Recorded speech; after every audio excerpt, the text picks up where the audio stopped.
जय भीम साथियों। आज का दिन 23 सितंबर का दिन है और 23 सितंबर के दिन बाबा साहब डॉक्टर अंबेडकर के साथ एक बहुत ही भयानक घटना उनके साथ घटित हुई थी। ये बात 23 सितंबर 1917 की है, जो कि बड़ौदा शहर के अंदर घटित हुई थी। तो साथियों, मैं उसका जिक्र आपके बीच में करना चाहती हूँ। तो साथियों, 23 सितंबर 1917 का दिन बाबा साहब डॉक्टर अंबेडकर जो है बड़ौदा शहर के अंदर इस मनुवादी व्यवस्था के शिकार हुए, क्योंकि बाबा साहब डॉक्टर अंबेडकर अपने जीवन में शिक्षा से बहुत प्रेम करते थे और वो बहुत ज़्यादा अपने जीवन के अंत तक वो एक स्टूडेंट बन कर के रहे, क्योंकि किताबों से उन्हें बेहद प्यार था और वो अपना ज़्यादा समय किताबों के साथ बिताते थे। तो बाबा साहब डॉक्टर अंबेडकर के पास उच्च शिक्षा प्राप्त करने के लिए पैसे नहीं थे, तो पैसों की व्यवस्था न होने के कारण बाबा साहब डॉक्टर अंबेडकर को बड़ौदा के राजा सियाजीराव गायकवाड़ ने उच्च शिक्षा ग्रहण करने के लिए विदेश भेजा।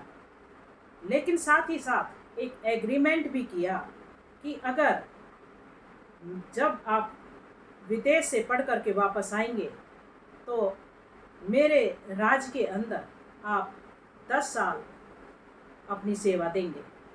तो डॉक्टर अंबेडकर ने उस एग्रीमेंट पर अपना हस्ताक्षर किए और इस एग्रीमेंट के तहत ही वो अपनी उच्च शिक्षा प्राप्त करके आए। लेकिन जब वो वापस आए तो अपने वादे के मुताबिक वो बड़ौदा शहर में पहुंच गए और वहां जा कर के उन्होंने वहां के राजा से कहा कि मैं आपके एग्रीमेंट के मुताबिक वापस आ गया हूं, आप बताइए मुझे इस शहर के अंदर क्या सेवा करनी है। महाराजा ने देखा कि डॉक्टर अंबेडकर एक पढ़ा लिखा और नौजवान बच्चा, तो उन्होंने बाबा साहब को अपने यहाँ पर सैन्य सचिव का पद दे दिया। सैन्य सचिव के पद पर बाबा साहब रहे और जब वो काम करने लगे बाबा साहब सैन्य सचिव पद पर, तो वहाँ पर दूसरी घटना घटित होती है कि जब बाबा साहब वहाँ गए तो महाराजा ने कहा कि आपको रहने और खाने की व्यवस्था स्वयं करनी है। तो बाबा साहब 26 साल की मात्र उनकी उम्र थी और वो शहर के अंदर गए कि कोई उन्हें एक कमरा किराए पर दे दे। लेकिन साथियों, बाबा साहब के बहुत घूमने के बाद भी उन्हें किसी ने भी कमरा किराए पर नहीं दिया। आखिरकार बाबा साहब ने देखा कि मेरे अछूत होने के कारण कोई मुझे कमरा नहीं दे रहा है, तो बाबा साहब ने अपना नाम बदल करके एक पारसी धर्मशाला में एक कमरा ले लिया और पारसी धर्मशाला में बाबा साहब रहने लगे, क्योंकि पूरा दिन तो बाबा साहब का कार्यालय में निकलता था, वहाँ के जो ऑफिस था उस ऑफिस में कार्य करते हुए। लेकिन शाम के समय बाबा साहब आते थे और आकर के अपनी किताबों को पढ़ते थे और वो बस रात रात बिताते थे वहाँ पर। लेकिन अब हम जो पारसी धर्मशाला है उस धर्मशाला में बाबा साहब 11 दिन ही रहे और पारसियों को किसी ने बता दिया कि जो लड़का आपके यहाँ रह रहा है वो एक अछूत है। साथियों, पारसियों को जैसे ही पता चला कि एक अछूत बालक हमारी धर्मशाला में रह रहा है, तो सभी के सब इकट्ठा होकर के लाठी और डंडों के साथ वो रात को बाबा साहब के कमरे पर पहुँचे, क्योंकि दिन में बाबा साहब कमरे पर नहीं रहते थे। तो रात के समय जब वो पहुँचे तो बाबा साहब से कहने लगे कि आप बताएं आप कौन हैं। बाबा साहब ने कहा कि मैं हिंदू हूँ। उनमें से फिर किसी एक ने बोला कि आप हिंदू नहीं हैं, आप अछूत हैं। बाबा साहब ने कहा कि नहीं, मैं हिंदू हूँ। ये सब बातें चली रही थी कि पारसियों ने अपनी मनुवाद की सारी हदें पार करते हुए बाबा साहब का सामान उठाया और उठा करके सड़क पर फेंक दिया और बाबा साहब से कहा कि आप अभी के अभी इस धर्मशाला से निकल जाएं। भूखे प्यासे बाबा साहब धर्मशाला से निकल गए और अपना सामान ले करके वो चल दिए। साथियों, मैं दूसरी तरफ आती हूँ ऑफिस की तरफ जहाँ बाबा साहब नौकरी करते थे। वहाँ पर भी मनुवाद की हदों से दुखी होकर के बाबा साहब ने देखा कि यहाँ पर भी मेरे साथ भेदभाव हो रहा है। तो बाबा साहब ने देखा कि जब वो ऑफिस जाते थे तो फर्श के ऊपर कुछ चटाइयाँ, कुछ कालीन पड़े होते थे। तो वहाँ के चपरासी क्या करते थे, जैसे ही डॉक्टर अंबेडकर के जाने का समय होता था तो वो उन चटाइयों को, उन कालीनों को समेट लेते थे, और जब डॉक्टर अंबेडकर निकल कर चले जाते थे उन्हें बिछा दिया जाता था। ऐसे ही जब बाबा साहब वहाँ पर उनसे कहते कि फलानी फाइल मेरे पास लेकर के आओ, तो वो उस फाइल को लेकर के आते और दूर से बाबा साहब की टेबल पे ऐसे फेंक के मारते थे। बाबा साहब देखते थे कि ये कैसी व्यवस्था है, एक फाइल मेरे छूने से अपवित्र हो जाती है, एक कालीन मेरे छूने से अपवित्र हो जाता है, इन लोगों की मानवता कहाँ मर गई है।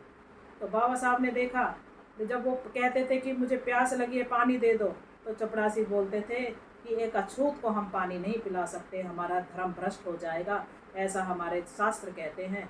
तो वो बाबा साहब से कहते थे कि आपका मटका अलग रखा है, आपका गिलास अलग रखा है, आप उसमें जाएं और पानी पी लें। बाबा साहब ने अपने मन में सोचा कि भारत देश के अंदर मैं इतना शिक्षित व्यक्ति विदेश से डिग्री लेकर के आया हुआ हूँ, और यहाँ का राजा, यहाँ का महाराजा भी ने मुझे खुद एक सैन्य सचिव के पद पर रखा है, लेकिन उनकी भी ये लोग कोई बात नहीं मानते हैं।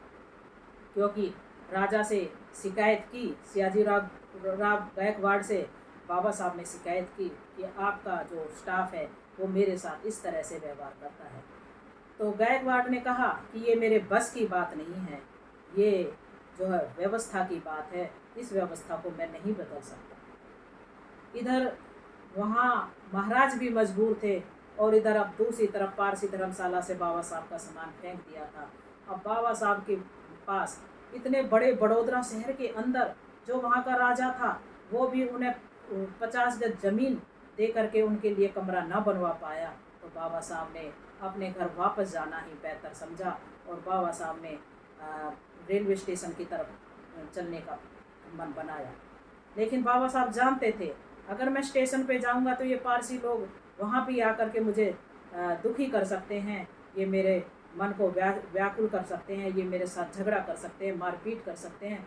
इसलिए बाबा साहब ने सोचा कि इस रात के अंधेरे में, क्योंकि उन दिनों ट्रेनों की व्यवस्था कम थी और उन्हें पता था कि बॉम्बे जाने वाली जो ट्रेन है वो 4 घंटे बाद की है, क्योंकि बाबा साहब ने उन पारसियों से भी कहा था कि आप लोग केवल मुझे 4 घंटे की मोहलत दे दो, 4 घंटे की मोहलत के बाद मैं अपने स्टेशन चला जाऊंगा।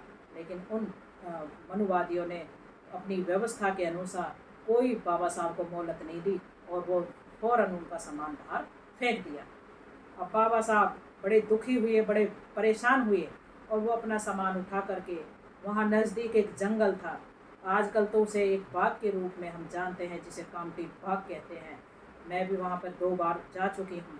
उस बाग के अंदर, उस जंगल के अंदर बड़ौदा शहर में बाबा साहब, विश्वामित्र नदी बहती है, नदी के किनारे बहुत बड़ा बड़ का पेड़ था, उस बड़ के पेड़ के नीचे बाबा साहब बैठ गए, और बैठ करके बहुत रोए बाबा साहब। ऊपर खुला आसमान, नीचे गीली ज़मीन थी, क्योंकि बताते हैं उस दिन में बारिश भी हुई थी।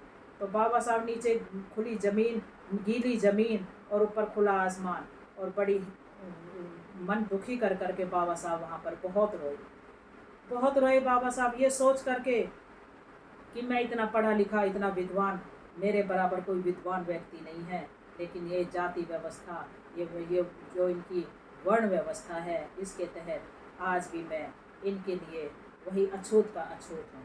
तो बाबा साहब ने बड़ी हिम्मत और ताकत के साथ रोते रोते ये संकल्प लिया कि मैं इस मनुवाद की बेड़ियों का जड़ से नाश कर दूंगा, इन मनुवाद की बेड़ियों को बिल्कुल काट दूंगा। ऐसा बड़ी हिम्मत के साथ, बहुत मजबूती के साथ एक संकल्प लिया।